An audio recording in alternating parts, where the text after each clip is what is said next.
اللهم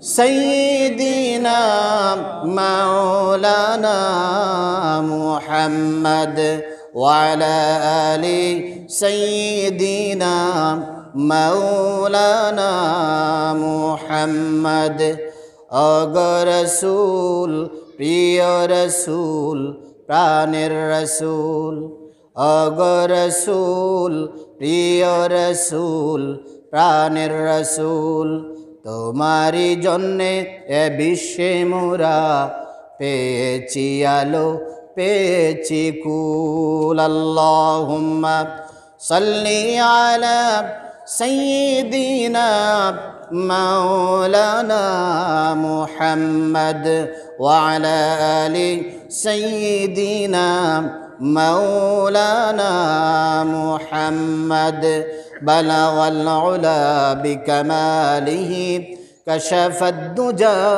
بجماله حسنت جميع خصاله صلوا عليه وآله مشرق حب محمد مشرق حب محمد مطلع دیوان ما مطلع خورشید عشقش سینہ سوزان ما بلغ العلا بکماله کشف الدجى بجماله حسنت جميع خصاله صلوا عليه وآله قال صلى الله عليه وسلم أفضل الذكر لا إله إلا الله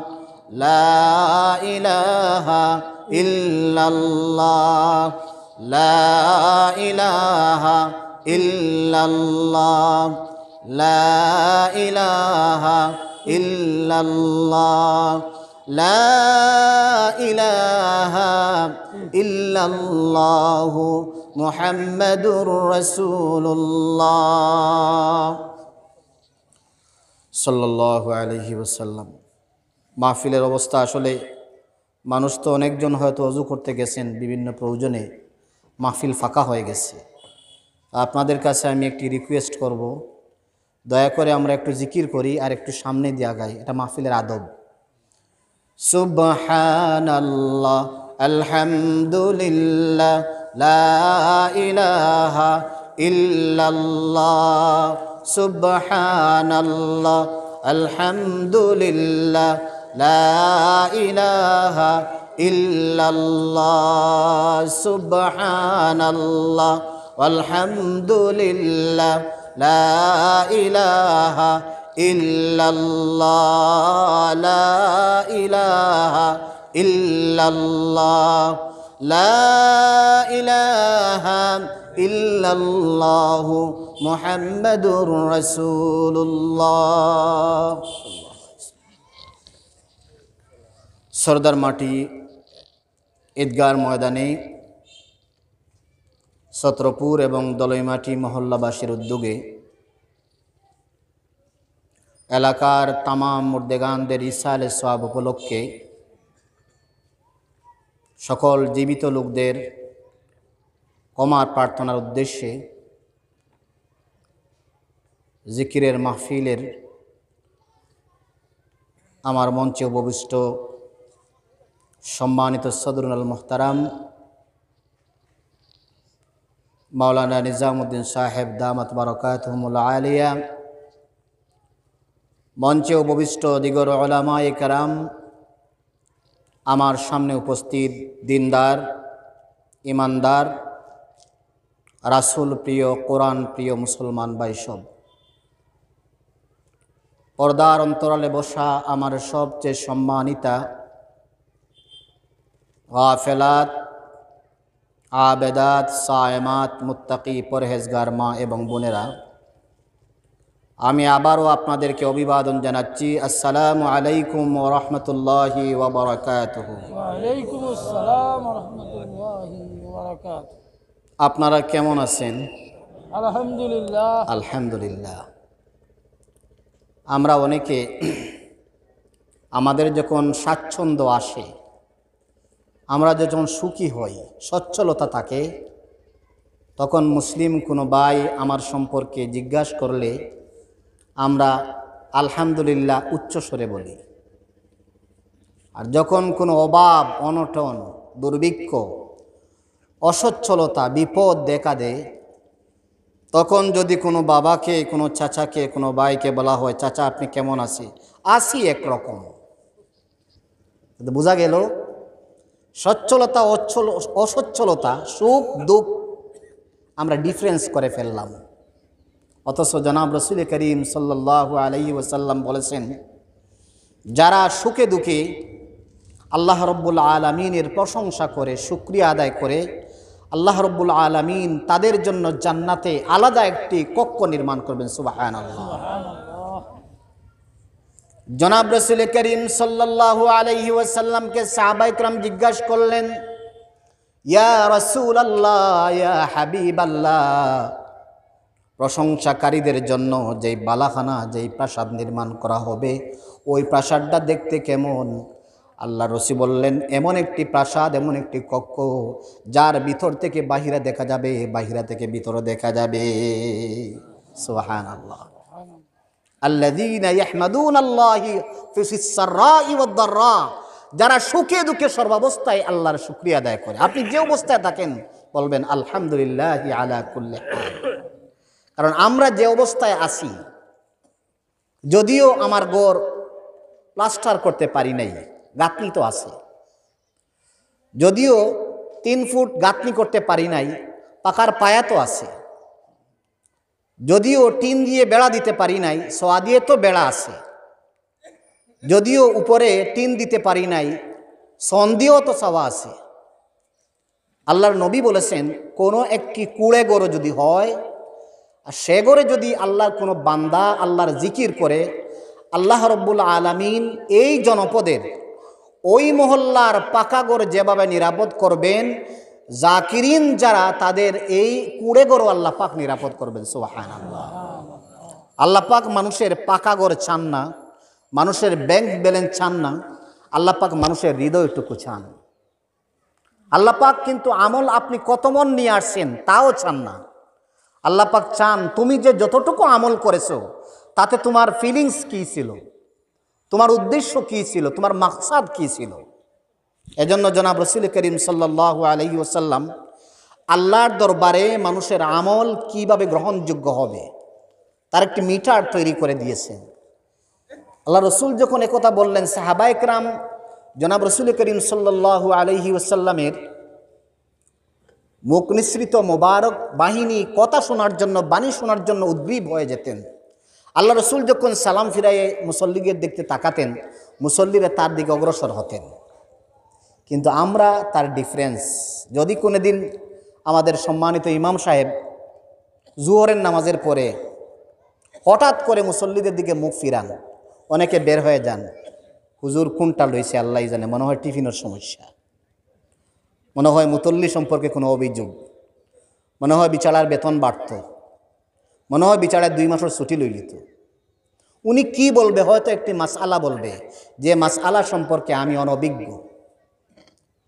কোরআনে কারিমে আল্লাহ রব্বুল আলামিন তার বান্দাদের বলেছেন, তোমরা যে ব্যাপারে জানো না সে ব্যাপারে তোমরা দ্বারে কাছে যেও না, যারা জানে আহলে জিকির যারা, তাদের কাছে তোমরা সেটা জিজ্ঞেস করো এবং সঠিক জিনিসটা অনুসন্ধান করো। আমরা কিন্তু ইমাম সাহেবকে ভয় করে আমরা মসজিদ থেকে বের হয়ে যাই। সাহাবায়ে কেরাম আল্লাহ রসুলের সামনে তারা জড়ো হতেন যে আল্লাহ রসুল হয়তো আজকে কোনো মণিমুক্ত আমাদেরকে বের করে দিবেন, নতুন কোনো জিনিস বলবেন। সাহাবায়ে কেরাম বলতেন, ইয়া রাসূলুল্লাহ, আপনি আমাদেরকে এমন কিছু আমলের কথা বলবেন যে আমল আমরা করলে আপনি যেই জান্নাতের কথা বলেন, যে জান্নাত আমরা দেখি নাই, আমরা সেই জান্নাতে যেতে পারবো। বলেন সুবহানাল্লাহ। তো রাসূল করিম সাল্লাল্লাহু আলাইহি ওয়াসাল্লাম বললেন, আল্লাহর দরবারে তোমাদের আমল গ্রহণযোগ্য হওয়ার জন্য 2টি মিটার আমার কাছে আছে। একটি মিটার হচ্ছে তুমি যখন আমল করবে, যদি তোমার আমলটা জনাব রাসূল করিম সাল্লাল্লাহু আলাইহি ওয়াসাল্লামের আদর্শ মতো হয়, আর আল্লাহর সন্তুষ্টির উদ্দেশ্যে না হয় মানুষ তোমাকে বলবে তুমি একজন নামাজি, মানুষ তোমাকে বলবে তুমি একজন হাজি, মানুষ তোমাকে বলবে তুমি একজন দানবীর, মানুষ তোমাকে বলবে তুমি একজন মুত্তাকি পরহেজগার, তাহলে আল্লাহর দরবারে তোমার আমল গ্রহণযোগ্য হবে না। আবার আল্লাহ রসুল বললেন, তোমার উদ্দেশ্য আল্লাহকে সন্তুষ্ট করা, কিন্তু তোমার আমলটা রসুলের উসওয়া মতো সুন্নত মতো হয় নাই, এটাও আল্লাহর দরবারে কবুল হবে না। তাহলে বোঝা গেল আমল কবুল হওয়ার জন্য শর্ত দুটি। কিতাবুল্লাহর মাধ্যমে আল্লাহর রসুল যেই সুন্নত, যে আদর্শ, যেই আমল আমাদেরকে বলে গেছেন সেটা হওয়া লাগবে, আর আমলটা একমাত্র আল্লাহ এবং তার রসুলকে সন্তুষ্টির জন্য হওয়া লাগবে। সুবহানাল্লাহ। আল্লাহ রসুল সঠিক একটি মাপকাঠি ছোট্ট একটি বাণীর মাধ্যমে বললেন, আখলিস দীনাকা ইয়াকফিকাল কালিলু মিনাল আমাল। তুমি দিনের প্রতিটি কাজ, প্রতিটি আমাল খালিস নিয়তে করো, লিওয়াজহিল্লাহ। এতে যদি তোমার সামান্য কিছু আমল হয়।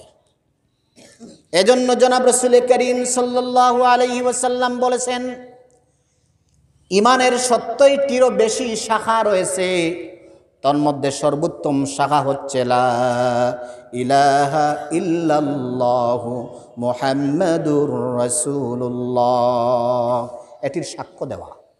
আর সবচেয়ে নিচে, সবচেয়ে ছোট ইমানের শাখা হচ্ছে ইমাতাতুল আযা আনিত তরিক, রাস্তা থেকে কষ্টদায়ক জিনিস অপসারণ করা।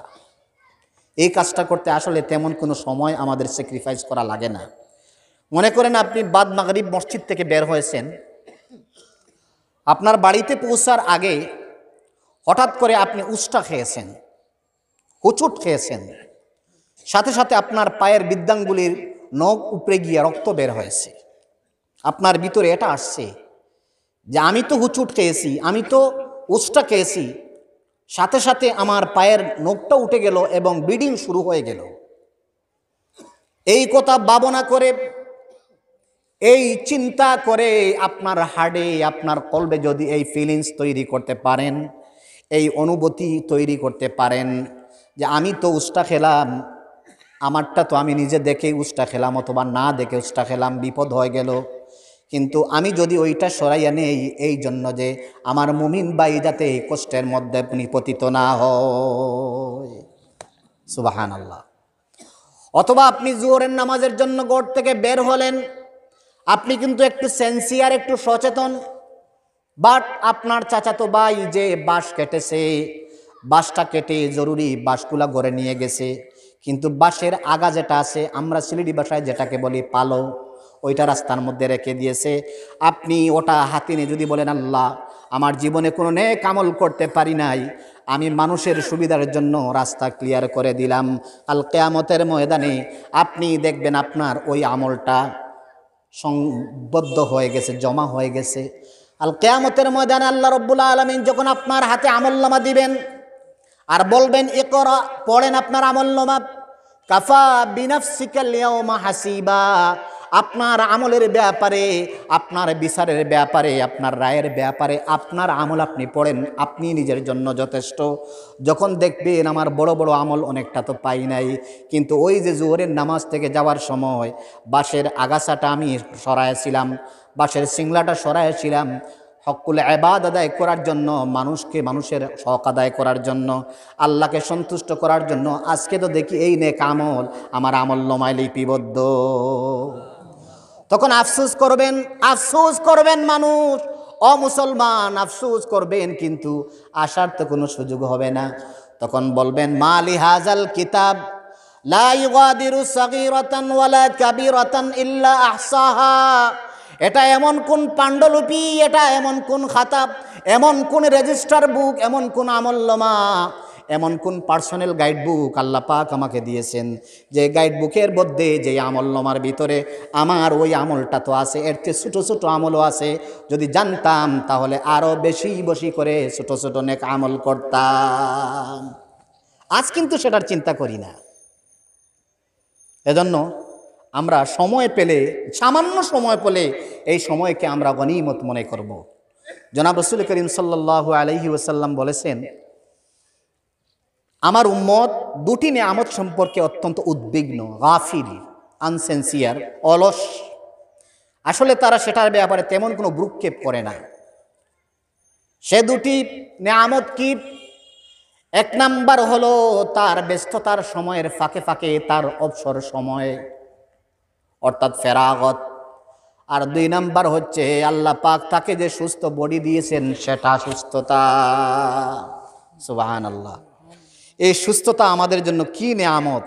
আল্লাহ পাক আমাদেরকে যে সুস্থতা দিয়েছেন আর এই মাহফিলে আসার তৌফিক দিয়েছেন, আমরা কি শুকরিয়া আদায় করব? আল্লাহর শুকরিয়া আদায় করি। আলহামদুলিল্লাহ, আলহামদুলিল্লাহ। শুকরিয়া আদায় করলে আল্লাহর কি কোনো লাভ হবে? কার লাভ হবে বলেন তো? আমাদের লাভ। আচ্ছা, আপনারা যদি আমার সাথে কথা বলেন না তাহলে তো আমি নারাজ হয়ে যাব। তাহলে বুঝবো আপনারা হয়তো আপনাদের দাওয়াতনামার লিস্টে আমার নাম খুব কষ্ট করে ঢুকাইছেন। আমাকে যদি আপনারা দাওয়াত না দেন তারপরেও আসবো, আমি প্রতিবেশী। আমি এটা বলবো না যে আমার জন্য গাড়ি পাঠান, কত দিবেন, অগ্রিম কত, পরে কত, কিছু বলবো না। আপনারা শুধু মাইকে অ্যালাউন্স দিবেন, আমি চলে আসবো। যেহেতু প্রতিবেশী, আমার দায়িত্ব হলো আপনাদের খবর নেওয়া। এমন হতে পারে আজকে আপনাদের কাছ থেকে যে দোয়া নেব জীবনের শেষ দোয়া। মানুষের জীবনে মানুষের কাছ থেকে দোয়া নেওয়ার চেয়ে মূল্যবান জিনিস আর কিছু হতে পারে না। মানুষ মানুষকে টাকা দিয়ে খুশ করতে পারে না, মানুষ মানুষকে অ্যাকাউন্ট ট্রান্সফার করে খুশ করতে পারে না, মানুষ মানুষকে জমিন দিয়ে খুশ করতে পারে না, বাড়ি ট্রান্সফার করে খুশ করতে পারে না। মানুষ মানুষকে তার অন্তরের আপন করে দোয়া দিলে মানুষ খুশি হয়। মানুষ আসলেই মানুষের মধুর কথাটা চায়, সুন্দর একটি হাসি মুখের কথা, চেহারা চায়, আর কিছু চায় না। তা আপনারা যদি আজকের মাহফিলে এসে খুশি হয়ে থাকেন তাহলে আবার বলেন আলহামদুলিল্লাহ, আলহামদুলিল্লাহ। এই নিয়ামতের শুকরিয়া আদায় করার কারণে আল্লাহ রাব্বুল আলামিন যতদিন পর্যন্ত আপনাকে আমাকে জীবিত রাখবেন এই ধরনের জিকিরের মাহফিলে যাওয়ার তৌফিক আল্লাহ পাক দিবেন। আমিন। সেটার ওয়াদা আল্লাহ রাব্বুল আলামিন কোরআনে কারীমে ওয়াদা করেছেন, লা ইন শাকারতুম লা আযীদান্নাকুম ওয়ালা ইন কাফারতুম ইন্না আযাবি লাশাদীদ। আল্লাহ রাব্বুল আলামিন বলেন, আমার বান্দারা, আমার বান্দিরা, তোমরা আমার নিয়ামত ভোগ করার সাথে সাথে আমার শুকরগুজারি হবে, নিমক হারামি করবে না, আমার শুকরিয়া আদায় করবে, আমার হামদ এবং সানা প্রকাশ করবে, তোমাদের জবান দিয়ে আমার শুকরিয়া আদায় করবে। আমি আল্লাহ রাব্বুল আলামিন যেই নিয়ামতের শুকরিয়া আদায় করবে তোমাদের জিন্দেগিতে সেই নিয়ামত আমি আল্লাহ বাড়িয়ে দিব। কিন্তু যদি তোমরা শুকরিয়া আদায় না করো তাহলে জানিয়ে রাখো আমার আযাব খুব কঠিন। কেন তুমি শুকরিয়া আদায় করবে না? আমি যখন মায়ের গর্ভ থেকে আসলাম, আসার পর আমার কোনো বাসা ছিল না, আমার কোনো হুঁশ ছিল না, আমার কথা বলার কোনো শক্তি ছিল না, আমার কোনো জ্ঞান ছিল না। আল্লাহ পাক আমাকে কানে শোনার তৌফিক দিয়েছেন, চোখে দেখার তৌফিক দিয়েছেন, হৃদয়ে অনুধাবন করার, অ্যানালাইজ করার, বোঝার ক্ষমতা দিয়েছেন। আমরা কি সেই আল্লাহর শুকরিয়া আদায় করব না? আল্লাহ পাক কোরআনে যত জায়গায় বান্দাকে প্রশ্ন করেছেন এই প্রশ্নের ভিতর দিয়ে একটি অলৌকিকত্ব হিকমত রয়েছে। আল্লাহ পাক এই আয়াতে বলতেছেন, বান্দা তুমি একটু শোনো, তুমি আসলে কিভাবে আর আমি তোমাকে কি দিলাম। ওয়াল্লাহু আখরাজাকুম মিন বুতুনি উম্মাহাতিকুম লা তা'লামুনা শাইআ وجعل لكم السمع والأبصار والأفئدة لعلكم تشكرون। তোমরা যখন তোমাদের মায়ের গর্ভ থেকে এই দরায় তোমরা ভূমিষ্ঠ হলে আসলে তোমাদের কোনো হুঁশ ছিল না, তোমাদের কোনো জ্ঞান ছিল না, শুধু ক্যা ক্যা করা কান্না ছাড়া। আমি আল্লাহ তোমাদের শ্রবণ শক্তি দিলাম, দৃষ্টি শক্তি দিলাম, হাতের শক্তি দিলাম, পায়ের শক্তি দিলাম, বুঝার জন্য, জানার জন্য, গভীর অ্যানালাইজ করার জন্য আকল দিলাম, ব্রেন দিলাম, বিবেক দিলাম, যাতে করে তোমরা আমি রবের শুকরিয়া আদায় করতে পারো। সুবহানাল্লাহ। সাপোজ মনে করেন আপনার হাত না, শুধু একটি আঙ্গুল, একটি আঙ্গুল যদি আপনার কোনো অ্যাক্সিডেন্ট হয়ে যায়, কাজ করতে গিয়ে হাতুড়া দিয়ে যদি আঙ্গুল এইভাবে আপনি নষ্ট করে ফেলেন, আর ডাক্তারের কাছে, সার্জনের কাছে যখন যাবেন, সার্জন আল্লাহর দেওয়া আঙ্গুলের সেই মৌবার দিতে পারবে না। এই যে মৌ, সার্জন আপনার আঙ্গুলকে সুস্থ করার জন্য একটি রডের ফিকা লাগিয়ে দিবে, কয়েকদিন পর ওটা খুলে ফেলবে, কিন্তু সেই মৌবার হবে না। আগে যেরকম আপনি 2 আঙ্গুল দিয়ে 10 কেজি 12 কেজি খরচ বাজার থেকে নিয়ে আসতে পারতেন, এখন আর তেমন কিছু পারতেছেন না। আস্তে আস্তে আল্লাহ পাক এই আঙ্গুল দুর্বল হওয়ার কারণে আল্লাহ রব্বুল আলামিন আহকামুল হাকিমিন, আমাদের দয়ার আল্লাহ, মায়ার আল্লাহ, আপনার এই 4টি আঙ্গুলের মধ্যে আল্লাহ পাক আরো অতিরিক্ত শক্তি দিয়ে দেন। আল্লাহ শুকরিয়া আদায় করবেন না? আল্লাহ পাক যদি আজকে আপনার আমার কান না দিতেন, এই কোরআনে কারীমের কথাগুলো কি শোনা যেত? শোনা যেত না। যাদের কান নাই তারা জানে কান থাকলে তাদের জন্য কি করত, আর তারা কি নিয়ামত থেকে বঞ্চিত হয়েছে। এজন্য আমরা সবসময় আল্লাহ শুকরিয়া আদায় করব। আমি আপনাদের সামনে কোরআনে কারীমের সূরা আল জুমআ এর 8 নম্বর আয়াত তেলাওয়াত করেছি। প্রথমে আমরা জানি যে আমরা প্রথমে কোথায় ছিলাম। সময় মাত্র 15 মিনিট আমার হাতে আছে, ইনশাআল্লাহ আমি সময়ের ভিতরে শেষ করব, 4টায় শেষ হবে ইনশাআল্লাহ। আমরা প্রথমে কোথায় ছিলাম বলেন তো আপনারা? আলমে আরওয়াহ, রুহের জগতে। আমরা কিন্তু মুসলমান বাদেও মানব মণ্ডলী যারা ইবনে আদম, বনু আদম, আদমের সন্তান আমরা সকলেই রুহের জগতে আল্লাহ পাক আমাদেরকে জিজ্ঞাসা করেছিলেন, আলাস্তু বিরব্বিকুম, আমি কি তোমাদের প্রভু না? আমরা সবাই বলেছিলাম বালা ইয়া আল্লাহ, আমরা হ্যাঁ, আপনি আমাদের প্রভু এবং আমরা আপনার গোলাম। কিন্তু আমরা সেই ইসলামী ইমানি চেতনা নিয়ে, ফিতরত নিয়ে মায়ের গর্ভ থেকে দুনিয়ায় আসলাম। আমার মা আমাকে মুসলমান বানালো, আমার বাবা আমাকে মুসলমান বানালো, আমার মা এবং বাবা আমাকে ইহুদি এবং খ্রিস্টান বানালো, কিন্তু ফিতরতি আমি কিন্তু ইসলামের ফিতরত নিয়ে জন্মগ্রহণ করেছি, যেহেতু আমি আমার রবকে আলমে আরওয়াহে স্বীকার করেছি। এরপরে আমরা আদম আলাইহিস সালামের পর আদম থেকে আল্লাহ রাব্বুল আলামিন হাওয়া আলাইহিস সালামকে সৃষ্টি করলেন। সৃষ্টির সে ধারাবাহিক নিয়ম অনুযায়ী আদম এবং হাওয়ার মাধ্যমে আল্লাহ পাক অসংখ্য অগণিত মুমিন মুসলমান পুরুষ মহিলা আল্লাহ পাক জমিনে সয়লাভ করে দিলেন। তারই ধারাবাহিকতায় আমরা মায়ের গর্ভে তারপর আসলাম। প্রথমে কোথায় ছিলাম? আলমে আরওয়াহে, তারপর আসলাম আলমে রেহেম, মায়ের গর্ভ। এটা একটা জগৎ, এটা একটা জগৎ। সেই জগতে থেকে মাকে অনেক কষ্ট দিয়েছি, একদিন না, মাকে 10 মাস কষ্ট দিয়েছি। তারপরেও কষ্ট শেষ না, মার জন্য আরো 2টা মাস মা তার রক্ত শূন্য করে, তার দুর্বলতা এড়িয়ে মা আমাদেরকে তার দুধ দিয়েছে। তারপরেও মায়ের কষ্ট কম না, মা 7-8টা বছর তার কোলে রেখে, তার বিছানায় রেখে, তার মক্তবে রেখে আমাকে লালন পালন করেছে। আমার যখন জবান ফুটেছে, মা আমার এক কথাকে আমি বারবার বলেছি, মা স্বীকার করেছে, ধৈর্য ধারণ করেছে। একটা দিন মা আমাকে থাপ্পড় মারি নাই, সেই মায়ের গর্ভে আমি ছিলাম। আজ আমরা যখন দুনিয়ায় আসি, আমরা একটু বড় হয়ে যাই, নিজে পার্সোনাল লাইফ গঠন করি, তখন সেই মায়ের কথা আমরা ভুলে যাই। যে মা আমার জন্য দুঃখে কষ্টে জ্বালাতনে আমাকে খাওয়ার জন্য, আমাকে হানি দেওয়ার জন্য সে একটু এনার্জি পায় নাই, 3 বেলা ভালো করে পেট পুরে খেতে পারে নাই, মা যখন খেত মায়ের দুধটাই আমার জন্য খানি ছিল। এর জন্য মায়ের গর্ভে যখন সন্তান থাকে, ডাক্তাররা কিন্তু সন্তানের চিকিৎসা না করে ওই গর্ভবতী মায়ের চিকিৎসা করে। এজন্য আরেকটি সবক আমাদের, যে আমাদের যাদের বিবি আছে, আমাদের বিবির গর্ভে সন্তান আছে, সেই সন্তান হচ্ছে দুনিয়ার সবচেয়ে বড় সম্পদ।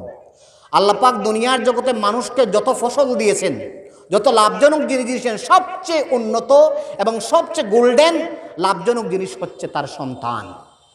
এই সন্তান যখন আপনার বিবির গর্ভে থাকবে, আপনি কিন্তু ওই সময়ে যদি ছুটিতে থাকেন অথবা বাড়িতে থাকেন, আপনার বিবির জন্য আগে যেমন খবর নিতেন তার চেয়ে বেশি খবর নেবেন, কারণ ওই সময় তারা অনেক অসহায় হয়ে যায়।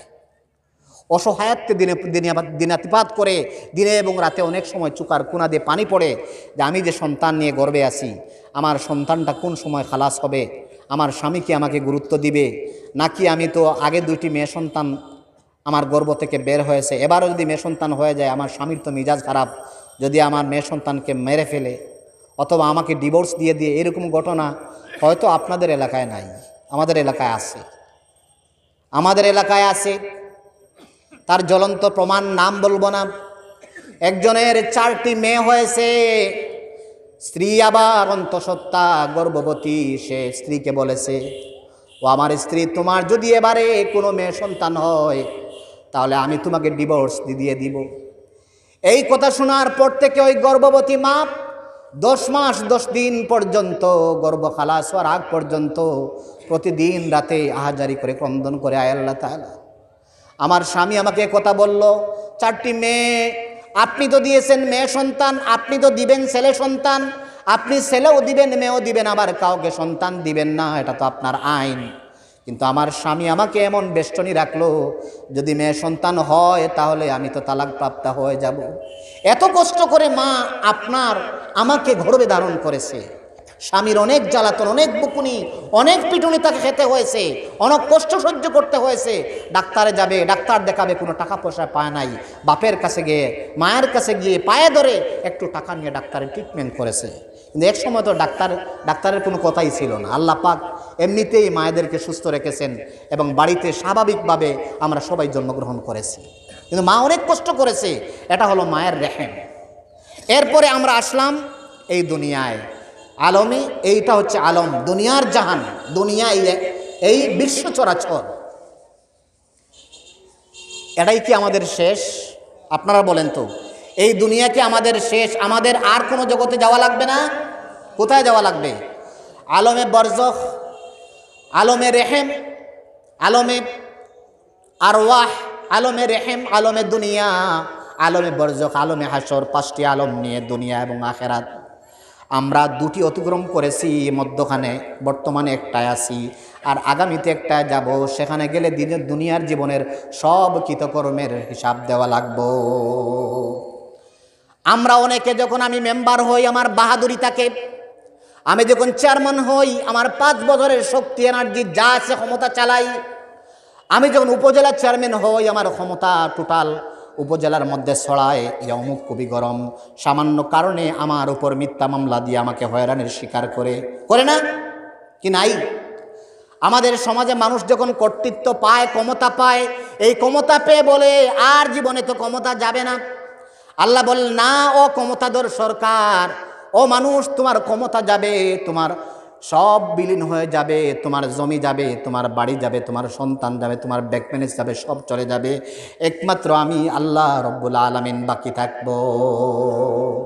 আল্লাহ রব্বুল আলামিন কোরআনে কারীমে সূরা আর রহমানের 26 নং আয়াতে বলেন, কুল্লু মান আলাইহা ফান ওয়া ইয়াবকা ওয়াজহু রাব্বিকা যুল জালালি ওয়াল ইকরাম। সব শেষ, সব ফিনিশ, একমাত্র আল্লাহ রব্বুল আলামিন থাকবেন। সে সময় আল্লাহ পাক আমার যেই চেয়ারম্যানের টাইম, আমার যেই মেম্বারের টাইম, আমার যেই উপজেলা চেয়ারম্যানের ক্ষমতার টাইম, আমার এমপির টাইম, আমার মন্ত্রিত্বের টাইম, আমার প্রধানমন্ত্রীর সময়ের টাইম, এই সব সম্পর্কে আল্লাহ বলবেন, ও জমিন, ও জমিন, তোমার সেই মালিকগুলো কোথায়? ক্ষমতাধর শক্তিধর কোথায়? তোমার পাহাড় কোথায়? তোমার সমুদ্র কোথায়? তোমার সমুদ্রের সেই তরঙ্গ উচ্ছ্বাস কোথায়? ও মিল্কিয়তের অধিকারী, ও ক্ষমতার অধিকারী মানুষগুলো, মানুষকে মিথ্যা মামলা দিয়ে হাজার হাজার বছর, শত বছর, হাজার হাজার দিন, হাজার হাজার টাইম, দিনে এবং রাতে বারবার কষ্ট দিয়েছো। তার বাবাকে না পেলে, তার ছেলেকে না পেলে, মাকে টানা পর্যন্ত নিয়েছো, এই কষ্ট দিয়েছো। আজ দেখো তোমার ক্ষমতা কোথায়? যদি ইনসাফ করো, ইনসাফওয়ালা মালিক, ইনসাফওয়ালা নেত্রী, ইনসাফওয়ালা পরিচালক কিয়ামতের দিন আল্লাহর আরশের নিচে জায়গা পাবে। ইনসাফ করতে পারেন, আল্লাহর আরশের নিচে জায়গা পাবেন। আর ইনসাফ না করলে আল্লাহ পাক 70 গজ লম্বা বেড়ি দিয়ে বলবেন, এই ফেরেশতারা, ওকে উন্দা করে নিয়ে জাহান্নামে ফেলে দেয়। নাউযুবিল্লাহি মিন যালিক। জাহান্নাম বলতে আসলে আমরা সহজে বলি, জাহান্নাম এত সহজ না। জনাব রাসূল করিম সাল্লাল্লাহু আলাইহি ওয়াসাল্লাম বলেছেন, দুনিয়ার আগুনের 70 ভাগ জ্বলন্ত, শেখা থাকে জাহান্নামের আগুনে। আবার রাসূল করিম সাল্লাল্লাহু আলাইহি ওয়াসাল্লাম বলেছেন, দুনিয়ার আগুনকে 1000 বছর প্রজ্বলিত করা হয়েছে, লাল আকার ধারণ করেছে। আবার 1000 বছর প্রজ্বলিত করা হয়েছে, সাদা আকার ধারণ করেছে। আবার 1000 বছর প্রজ্বলিত করার পর কালো আখা ধারণ করেছে, এমন কালো হয়েছে সে কালোর উপরে দুনিয়ার সব কালো হার মানায়। নাউযুবিল্লাহি মিন যালিক। রাসূল করিম সাল্লাল্লাহু আলাইহি সাল্লাম সাহাবায়ে কেরামকে বললেন, তোমরা জাহান্নামের আগুন বুঝতে চাও? বলে হ্যাঁ। বলে দুনিয়ার আগুন হচ্ছে এমন আগুন যে আগুনে যদি তোমার আঙ্গুল একটি মোমবাতির সামনে রাখো অথবা চেরাগদানির সামনে রাখো, আঙ্গুল প্রথমে ফুসকাবে, জ্বলবে, চামড়া পড়বে, আস্তে আস্তে হাতে যাবে, আস্তে আস্তে বডির ভিতরে যাবে।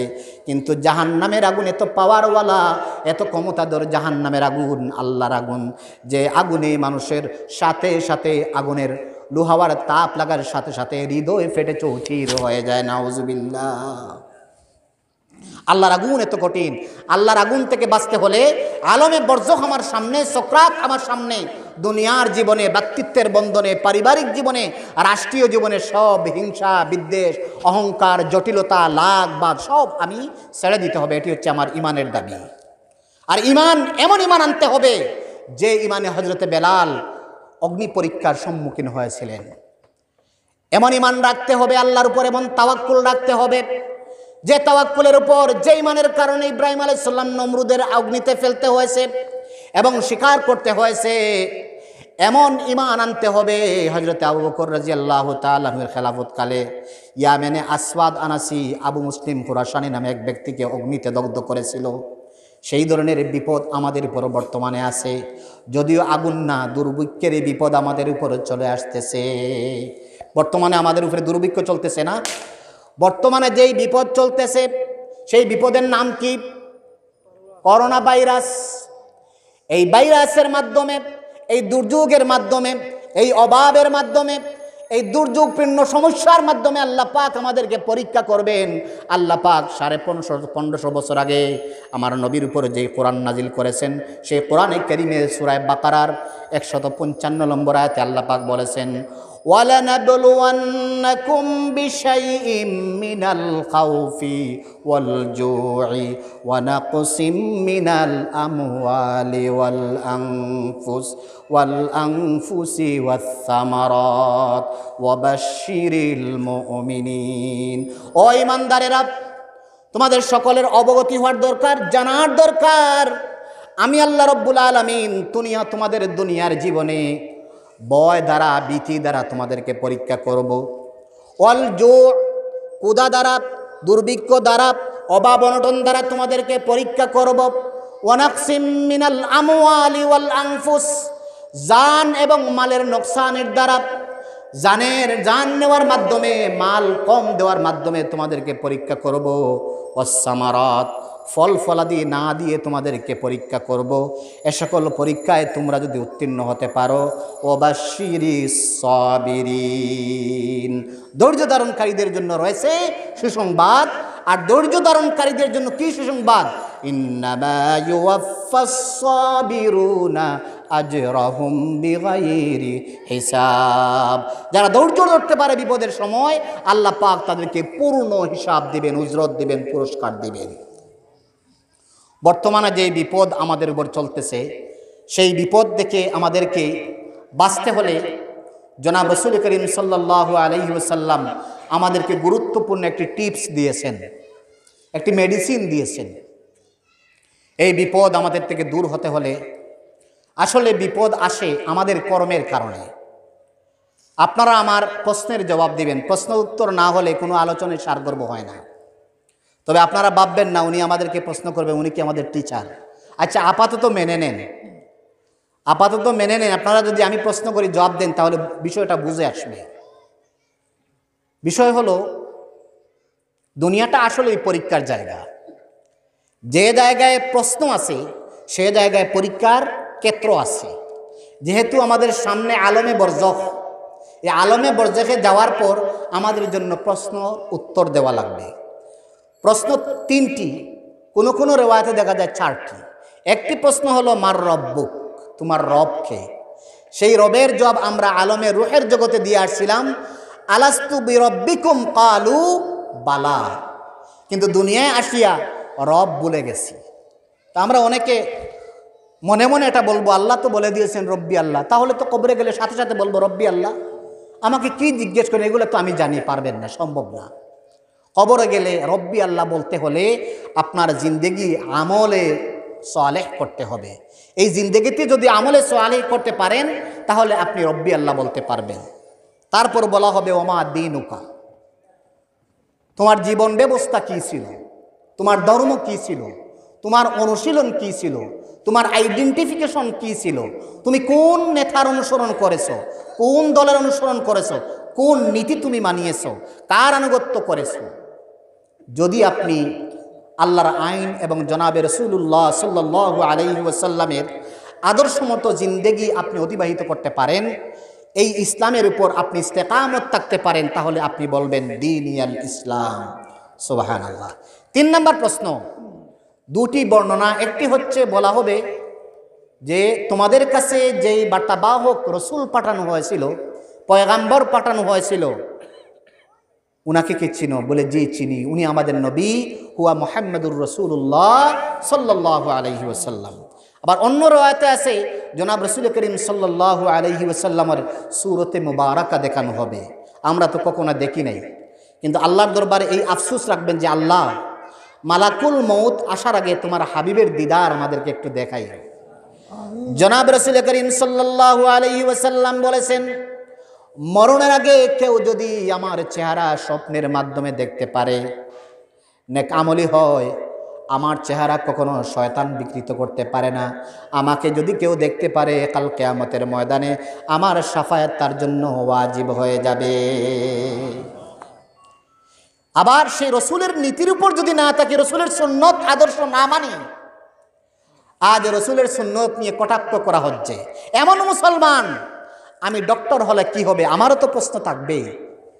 আমি বিশ্ববিদ্যালয়ের চ্যান্সেলর হলে কি হবে, আমারও তো প্রশ্ন আছে, আমাকে মরতে হবে।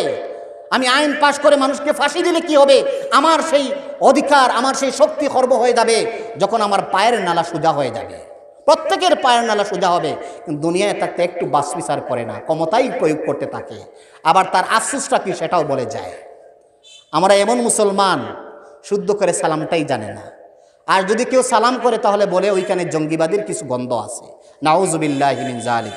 অথচ আল্লাহ রসুল বলেছেন 4টি আমল যদি তোমরা তোমাদের জিন্দেগিতে করতে পারো তাহলে তোমরা নিরাপদে জান্নাতে যেতে পারবে। সুবহানাল্লাহ। কি আপনাদেরকে বলবো? যেদিকে যাব সেদিক তো অনেক লম্বা, কিন্তু সময় তো কম, শর্টকাট সব বলতে হয়। জনাব রাসূল করিম সাল্লাল্লাহু আলাইহি ওয়াসাল্লাম বলেছেন, আফসুস সালাম, তোমরা সালামের প্রচলন করবে। ওয়াতিমুত তাআম, মানুষকে খাবার খাওয়াবে, তোমরা মেজবান হবে, মানুষকে মেহমান বানাবে। ওয়াসিলুল আরহাম, আত্মীয়তার সম্পর্ক বজায় রাখবে। ওয়াসাল্লু বিল্লাইলি ওয়ান নাসু নিয়াম, দুনিয়ার মানুষ যখন ঘুমের আরামে থাকবে তুমি তখন উঠে জায়নামাজে বিছায়ে, ঠান্ডার মৌসুমে যদি গরম পানি না পাও ঠান্ডা পানি দিয়ে ওযু করে আল্লাহর দরবারে দাঁড়িয়ে যাবে। আল্লাহ বলেন, বান্দা যখন শেষ রাতে আমার কাছে ডাকে, বান্দার সওয়াল এবং আমি ছাড়া মধ্যখানে আর কোনো হিজাব থাকে না। এই 4টি আমল যদি করতে পারেন, আল্লাহ রসুল বলেছেন তাদখুলুল জান্নাতা বিসালাম, নিরাপদে তোমরা জান্নাতে প্রবেশ করতে পারবে। কিন্তু আজ সালাম বললেই জঙ্গিবাদ। মসজিদে নামাজে গেলে, আরে নামাজে যাচ্ছ, মোল্লা হয়ে গেছে না, নামাজ টামাজ বাদ দেওয়ার সময় আছে, যে সময় যেটা করবো না। মরার আগে হুজুর 5 জন একসাথে করে কিছু টাকা দিয়ে দিব, ওদেরকে বলবো যে আমার গুনাহগুলো আপনারা খেয়ে ফেলবেন। হুজুররা কি গুনাহ খেতে পারবে? অসম্ভব ব্যাপার। কোনো হুজুর কখনো গুনাহ খেতে পারবে না। আপনি আমলি যদি হন, আপনি যদি বেআমলি হন, নামাজ পড়েন না, যাকাত দেন না, হজের স্বাবলম্ব আছে, হজ করেন না, বিবির সাথে অত্যাচার করেন, ভাইয়ের সাথে অত্যাচার করেন, প্রতিবেশীকে কষ্ট দেন, রাস্তাঘাট দিতে অসুবিধা করেন, মানুষকে বিভিন্ন ধরনের জুলুম করে আপনি জালিম সাজিয়েছেন, আবার বলতেছেন জান্নাতুল ফিরদৌস পাবো, হুজুর দোয়া করবেন। হুজুর বয়সে তো অনেক কিছু করছি, আর এখন তো ভালো হয়ে গেছে, টুপি মাথায় থাকে, মধ্যে মধ্যে স্মরণ হলে, আর না পারলে শুক্রবারে নামাজ পড়ি। মুসলমান, ও মুসলমান, আল্লাহ বলেছেন তুমি মুসলমান না হয়ে মরিও না। ওয়ালা তামুতুন্না ইল্লা ওয়া আনতুম মুসলিমুন, মুসলমান না হয়ে মৃত্যুবরণ করো না। তার মানে তোমার গড় থেকে, তোমার নফস থেকে, তোমার গড় থেকে, তোমার বাড়ি থেকে, তোমার পরিবার থেকে, তোমার রাষ্ট্র থেকে, তোমার সমাজ থেকে, তোমার মসজিদ থেকে, তোমার স্কুল থেকে, তোমার মাদ্রাসা থেকে, তোমার কলেজ ভার্সিটি থেকে, সব থেকে তোমার সব চালচলনে মুমিন এবং ইমানদার মুসলমান অবস্থায় থাকতে হবে। তুমি এমন মুসলমান, তোমার ভাই তোমাকে যদি সামান্য কারণে ভুলে গাল দেয়, তাহলে তুমি তার উত্তরে 70টি গালি দেও। তোমার ভাই ভুলে বেবুঝে যদি তোমার হাতে আঘাত করে, তুমি এমন মুসলমান, আমি এমন মুসলমান, একটু ক্রোধ সংবরণ করতে পারি না, রাগ সামলাতে পারি না, রাগের বশবর্তী হয়ে মানুষটার কল্লা কেটে ফেলি। ও মুসলমান, আজকে এমন যুগ চলে আসছে, কিসাস নেই। আর বলে কোরআনে আছে নাকের বদলা নাক, কানের বদলা কান, পায়ের বদলা পা। কি সুন্দর আইন দেখায়। ও আইন চলবে না কিয়ামতের দিন। হাত আপনার বিপক্ষে যাবে, আপনার পা আপনার বিপক্ষে যাবে, আপনার মাথা বিপক্ষে যাবে, আপনার ব্রেন বিপক্ষে যাবে, আপনার জবান বিপক্ষে যাবে, সব আপনার উল্টো হয়ে যাবে। হাত বলবে আল্লাহ তাআলা আপনি আমাকে তার সাথে অ্যাডজাস্ট করেছিলেন নেক কাজ করার জন্য, কিন্তু সে আমাকে দিয়ে অমুক মানুষকে হত্যা করেছে, অমুকের হাত কেটেছে, অমুকের আঙ্গুল কেটেছে, অমুকের কোমর নষ্ট করে দিয়েছে, অমুকের গাড় বাঁকা করে দিয়েছে। কাল কিয়ামতের দিন আল্লাহ পাক ওই বান্দাকে তার উপর জুলুম করেছো, কিয়ামতে তোমাকে বলবা তুমি জান্নাতে যাবে। বলে জি জান্নাতে যাব, তোমার কিন্তু অসুবিধা আছে। কি অসুবিধা? বলে হকুল ইবাদ লটকানো আছে। বলে কি করেছি আমি? বলে তোমার আমলনামা দেখো, 14 নম্বর দ্বারার, 15 নম্বর দ্বারার, 26 নম্বর দ্বারার ক নাম্বার দেখো, এ নাম্বার দেখো, বি নাম্বার দেখো। যখন দেখবেন লাগা বাড়ির পাশের বাড়ির চাচাতো ভাইয়ের গর্দান বাঁকা করে দিয়েছেন, পাশের বাড়ির বাবিকে তার স্বামীর কাছে বিপক্ষে কথা বলে তাকে ডিভোর্স পর্যন্ত করে দিয়েছেন, মুনাফিকি করেছেন, ইমাম সাহেবের বিরুদ্ধে তুহমত করে ইমাম সাহেবের চাকরি নষ্ট করে দিয়েছেন, গরিব মানুষের উজরত দেন নাই, মাকে কষ্ট দিয়েছেন, সব অন্যায় তুলে ধরা হবে। সেদিন আফসোস করবেন, কিন্তু যাওয়ার তো কোনো জায়গা নাই। যে বাবাকে মায়া করেছেন, যে বিবিকে মায়া করেছেন, যে সন্তানকে মায়া করেছেন, দিন শিক্ষা দেন নাই, নামাজি বানেন নাই, তাদেরকে আত্মীয় স্বজনের হক সম্পর্কে বুঝান নাই, মানুষকে কষ্ট দেওয়া থেকে বারণ না করেন, কিয়ামতের দিন ছেলে বলবে আল্লাহ আমি আমার চাচাতো ভাইকে মারি নাই, আমার আব্বা বলেছেন। আয় আল্লাহ তাআলা আমি মাদ্রাসার ছাত্রের গাড় বাঁকা করি নাই, আমার হুজুর বলেছেন, স্যার বলেছেন। আয় আল্লাহ তাআলা আমি কলেজের ছাত্রীর সাথে ইফটিজিং করি নাই, আমার স্যার বলে দিয়েছেন। আয় আল্লাহ তাআলা আমি আমার চাচাতো বোনের সম্ভ্রম নষ্ট করি নাই, তার ছবি উলঙ্গ করে ফেসবুকে ছেড়ে তার ইজ্জত নষ্ট করি নাই, আমার বাবা বলে দিয়েছেন, আমার মা বলে দিয়েছেন, আমার ভাই বলে দিয়েছেন, আমার দলের নেতা বলে দিয়েছেন, কাল কিয়ামতের ময়দানে প্রজার কারণে জান্নাতে যেতে পারবেন না, ছেলের কারণে জান্নাতে যেতে পারবেন না, মেয়ের কারণে জান্নাতে যেতে পারবেন না, বিবির কারণে জান্নাতে যেতে পারবেন না। আপনার হাত, আপনার পা, আপনার মুখ আপনার বিরুদ্ধে চলে যাবে। অবাই মুসলমান, কবরে যেতে হলে নেক আমল করতে হবে, মুখের দ্বারা, মাথার দ্বারা, পায়ের দ্বারা, হাতের দ্বারা, চোখের দ্বারা, সবকে কন্ট্রোল করে যদি নেক আমল করতে পারেন, কিয়ামতের ময়দানে আপনি অনায়াসে জান্নাতে যাবেন। আপনার আল্লাহর দরবারে আপনার বিপক্ষে কেউ উল্টা পাল্টা মামলা দিতে পারবে না। কবরে সবাই যেতে হবে, মওত থেকে কেউ কিন্তু কখনো পলায়ন করতে পারবো না। আমি আপনাদের সামনে কোরআন কারীমের যে আয়াত প্রথমে মুকদ্দিমায় তিলাওয়াত করেছিলাম, কুল ইন্নাল মাউত, প্রথমে সরল অর্থ বলি যেহেতু সময় 5 মিনিট আছে হাতে। কুল ইন্নাল মাউত, হে নবী আপনি বলুন নিশ্চয় মউত, আল্লাযীনা তাফিরুনা, কুল ইন্নাল মাউত আল্লাযী তাফিরুনা মিনহু, যে মউত থেকে তোমরা পলায়ন করতে চাইবে বা পলায়ন করো, ফাইন্নাহু মুলাকীকুম, তুমি পলায়ন করে কোনো লাভ হবে না, মউত তোমাকে অবশ্যই আলিঙ্গন করবে, মউত তোমাকে অবশ্যই আলিঙ্গন করবে। ওয়ালতাফাতিস সাকু বিসসাক ইলা রাব্বিকা ইয়াউমা ইযিনিল মাসাক। আল্লাহ বলেন বান্দা পা দিয়ে মানুষের সাথে দুষ্টামি করো, পা দিয়ে লাথি মেরে বিবির কোমর বাঁকা করেছো, পা দিয়ে লাথি মেরে এলাকা বাড়ির বাচ্চাকে তার কোমর ভেঙে ফেলেছো, পা দিয়ে লাথি মেরে অনেকের সিএনজির চাকার পাঞ্চা ফার্ম নষ্ট করে দিয়েছো, চা দিয়ে একটি ছাগলের অথবা একটি মুরগের পাও ভাঙে দিয়েছো, সেও তো হায়ওয়ান। কাল কিয়ামতের ময়দানে যাওয়ার আগে মরণের সময় সেই পা আস্তে আস্তে সোজা হয়ে যাবে। প্রমাণ দেখেন, কোনো মানুষ বয়সের কারণে, বয়োজ্যেষ্ঠ হওয়ার কারণে অনেক মানুষ বাঁকা হয়ে যান না, ওই মানুষগুলো মৃত্যুর পর কি বাঁকা থাকেন?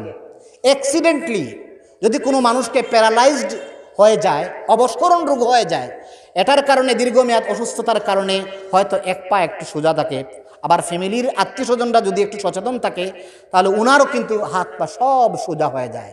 এজন্য আল্লাহ পাক বলতেছেন ওয়ালতাফাতিস সাকু বিসসাক ইলা রাব্বিকা ইয়াউমা ইযিনিল মাসাক।